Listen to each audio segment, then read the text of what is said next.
जय हिंद दोस्तों। और अलग एक्सेप्शंस जिसमें कि कल्पेबल होमोसाइड मर्डर नहीं होगा, जो हम पहले वीडियोज़ में बता चुके हैं आपको। नेक्स्ट इस वीडियो में स्टार्ट करते हैं। जैसे culpable homicide is not murder if the offender in the exercise in good faith.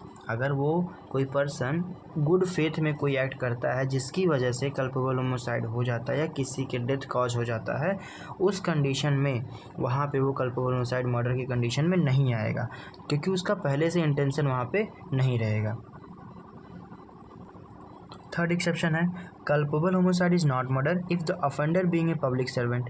अगर वो पब्लिक सर्वेंट है, or aiding a public servant acting for advancement of public justice, और वो पब्लिक जस्टिस के लिए कोई एक्ट करता है exceed the power of giving to him by law, और वैसा पावर जो उसको लॉ के द्वारा दिया गया है, and causes death by doing an act, जिसकी वजह से डेथ कॉज हो जाता है वाइल ही विच ही मतलब उसके द्वारा ही इन गुड फेथ में वो डेथ कॉज हो रहा है, believes to be lawful and necessary for the due discharge of his duty as such public servant and without ill will towards the person whose death is caused. और ऐसा है कि उस पर्सन की जिसकी डेथ कॉज हुई है उससे उस पर्सन का कोई इल विल नहीं रहा है जो पब्लिक सर्वेंट रहा है।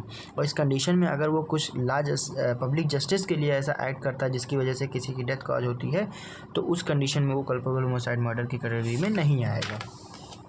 अब एक्सेप्शन 4 क्या है? Culpable homicide is not murder. जो कल्पेबल होमोसाइड वो मर्डर नहीं होगा if it is committed without premeditation of in a sudden fight. मतलब सडन फाइट हो रहा है, उसमें पहले से प्रीमेडिटेशन नहीं है कि हम इनकी डेथ कॉज करेंगे। उस कंडीशन में कुछ हार्ड टॉक हो रहा है, उस कंडीशन में sudden quarrel and without the offender having taken under advantage or acted in a quarrel and unusual manner. मतलब कुछ बातचीत हो रही, बहस हो रहा है, उसी में कुछ ऐसा एक्ट हो जाता है जिसकी वजह से अगर डेथ कॉज हो जाता है तो वहाँ पे भी कल्पेबल होमोसाइड मर्डर नहीं होगा। एक्सेप्शन 5 क्या कहता है?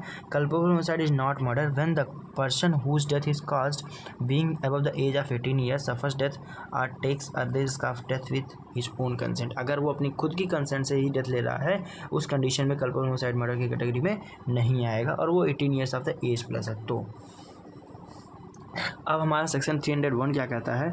Culpable homicide by causing death of person other than person whose death was intended. मतलब ये कि अगर कल्पेबल होमोसाइड एक ऐसे पर्सन का सोचा जाता है कि हम इस पर्सन की कल्पेबल होमोसाइड करेंगे, मतलब इसका डेथ कॉज करेंगे, अगर उसका डेथ कॉज नहीं होता है, उसके अलावा किसी ऐसे व्यक्ति का डेथ कॉज हो जाता है जिसका कि पहले से इंटेंट नहीं किया गया था, उस कंडीशन में यही माना जाएगा कि इस व्यक्ति का भी कल्पेबल होमोसाइड माना जाएगा कि इसने कल्पेबल होमोसाइड ही किया है। ठीक है। सेक्शन 302 क्या कहता है? Punishment for murder. मतलब कि मर्डर के लिए क्या पनिशमेंट दिया जाएगा। तो अगर जो कोई व्यक्ति पनिशमेंट मतलब मिलना होगा जिसको मर्डर का, अगर उसने कोई मर्डर कमिट किया हुआ है तो उस व्यक्ति को पनिशमेंट मिलेगा, या तो डेथ पनिशमेंट दिया जा सकता है, या तो इम्प्रिजनमेंट फॉर लाइफ दिया जाएगा, and shall also be liable to fine. मतलब डेथ पनिशमेंट या फिर imprisonment for life and also be liable to fine. ठीक है। नेक्स्ट सेक्शन क्या कहता है? 303 punishment for murder by life convict. अगर कोई ऐसा पर्सन जिसका पहले से ही लाइफ कन्विक्ट है, मतलब जिसको पहले से ही आजीवन कारावास की सज़ा सुनाई जा चुकी है, अगर वो मर्डर कमिट करता है तो उस कंडीशन में उसको पनिशमेंट जो मिलेगा वो डेथ पनिशमेंट होगा। ठीक है। सेक्शन 304 क्या डिफाइन करता है? Punishment for culpable homicide not amounting to murder. मतलब पनिशमेंट मतलब एक ऐसे कल्पेबल होमोसाइड का पनिशमेंट जो कि मर्डर की कैटेगरी में ना आता हो, उस कंडीशन में उसको जो पनिशमेंट दिया जाएगा वो डेथ का भी पनिशमेंट दिया जा सकता है। Death is cost is intention of causing death, जिसकी वजह से डेथ कॉज हो रहा है, उस कंडीशन में जिसकी रीजन की वजह से डेथ कॉज हो रहा है, वहाँ पे इम्प्रिजनमेंट फॉर लाइफ के लिए भी पनिशमेंट दिया जा सकता है, या imprisonment of either description for a term which में एक्सटेंड टू 10 ईयर। या तो लाइफ इम्प्रिजनमेंट की सज़ा मिलेगी या तो 10 ईयर तक की सज़ा मिल सकती है, and shall also be liable to fine होगा। ये सेक्शन 304 डिफाइन करता है। 304 ए डिफाइन करता है कॉजिंग डेथ बाय नेग्लिजेंस।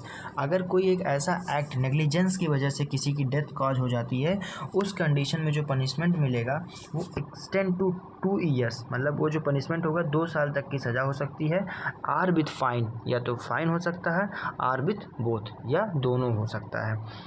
अब नेक्स्ट सेक्शन है 304 का क्लॉज बी, ये क्या कहता है, डाउरी डेथ। डाउरी डेथ आप सोसाइटी में सुनते ही होंगे कि डाउरी डेथ का केस बना है, मतलब ये डाउरी की डिमांड हो रही थी, उस कंडीशन में जो पनिशमेंट मिलेगा उसमें क्या होगा।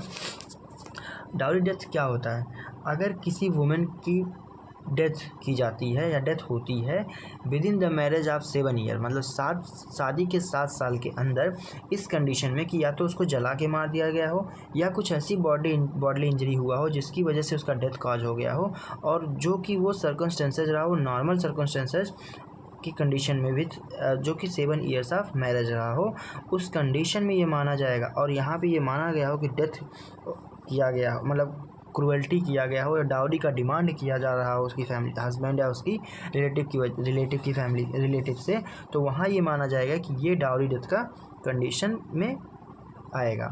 जैसे फिर क्या कहता है, फिर क्या होता है कि whoever commits dowry death shall be punished with imprisonment for a term which shall not be less than 7 years।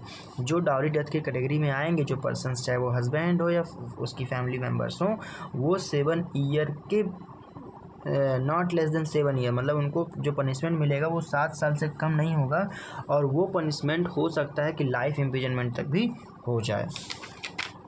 वो उस कंडीशन में देखा जाएगा, सर्कमस्टेंसेज में किस किस कंडीशन में उसको मारा गया, क्या कैसे बर्न किया गया है या कितना क्रुएल्टी से मारा गया, उस कंडीशन में उसके पनिशमेंट डिसाइड किए जाएंगे कि वो लाइफ इम्प्रिजनमेंट होगा या 7 ईयर तक का होगा।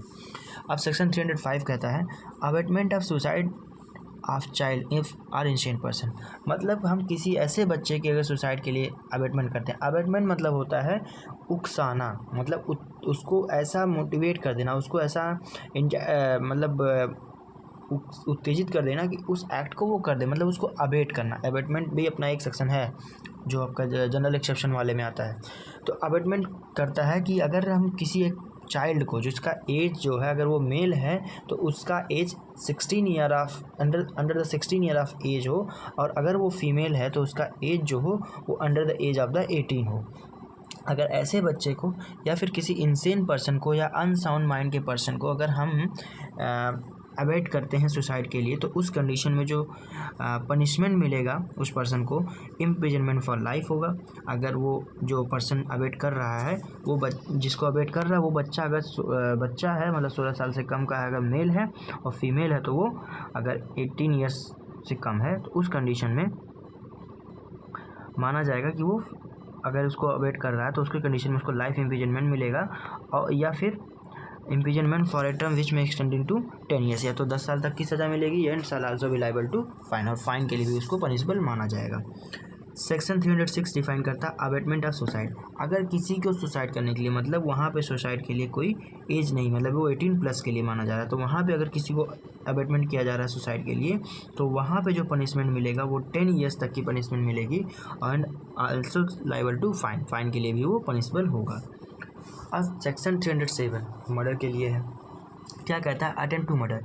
अगर मर्डर की तैयारी की जाती है, मतलब कि अगर पहले से दिमाग में ये रखा जा रहा है कि हम मर्डर करेंगे, उसके लिए सोचा जा रहा है कि अगर इस कंडीशन में, अगर इस सर्कमस्टेंसेस में पहुंच जाए, ऐसा ऐसा हो जाए तो हम मर्डर कमिट कर देंगे, तो माना ये जाएगा कि अगर वो पहले से कुछ अटेम्प्ट कर रहा है, तैयारियां कर रहा है कि मर्डर किस कंडीशन में करना है, तो वहाँ पे उसको जो पनिशमेंट मिलेगा वो 10 साल तक की सज़ा होगी, एंड आल्सो भी लायबल टू फाइन, और वहाँ पर वो फाइन के भी लायबल होगा। लेकिन अगर वो अटेम्प्ट किया, मर्डर तो नहीं कर पाया, लेकिन हर्ट कॉज कर गया, तो उस कंडीशन में जो पनिशमेंट मिलेगा, हर्ट कॉज करने का मतलब कि उसको कुछ पेन दे देना, बॉडली पेन देना, या फिर कुछ ऐसे प्रॉब्लम्स क्रिएट कर देना जिसकी वजह से अगले को पेन हो, तो वहाँ पे जो कंडीशन बनेगा वहाँ पे उसको इम्प्रिजनमेंट फॉर लाइफ भी बन सकता है, लाइफ भी बनेगा, या फिर सच इम्प्रिजनमेंट इज आफ्टर मेंशन, जो 10 साल तक की सज़ा है, या फिर उसको लाइफ इम्प्रिजनमेंट तक की सज़ा मिलेगी।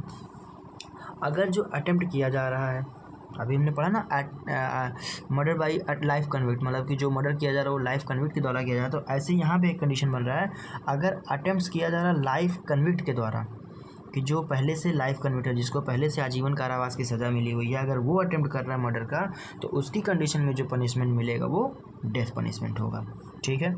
अब सेक्शन 308 डिफाइन करते हैं, क्या है, attempt to commit culpable homicide, कि अगर कोई कल्पेबल होमोसाइड को अटेम्प्ट करता है तो उस कंडीशन में क्या पनिशमेंट बनेगा, तो ये सेक्शन 308 में डिफाइन किया गया है।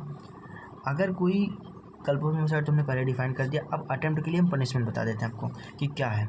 कि अगर कोई कल्पेबल होमिसाइड का पनिशमेंट करता है तो उसको imprisonment of either description for a term which में एक्सटेंड टू 3 ईयर्स, तो उसको 3 ईयर्स तक की पनिशमेंट की सज़ा सुनाई जाएगी और विथ फाइन, या तो फाइन से किया जाएगा पनिशबल, या तो फिर उसको दोनों मिलेगा, पनिशमेंट भी मिलेगा मतलब इम्प्रिजनमेंट भी मिलेगा और फाइन भी मिलेगा। लेकिन अगर वो अटेम्प्ट किया कल्पेबल होमिसाइड का तब तो ये कंडीशन बना कि 3 साल की सज़ा या फिर फाइन या फिर दोनों।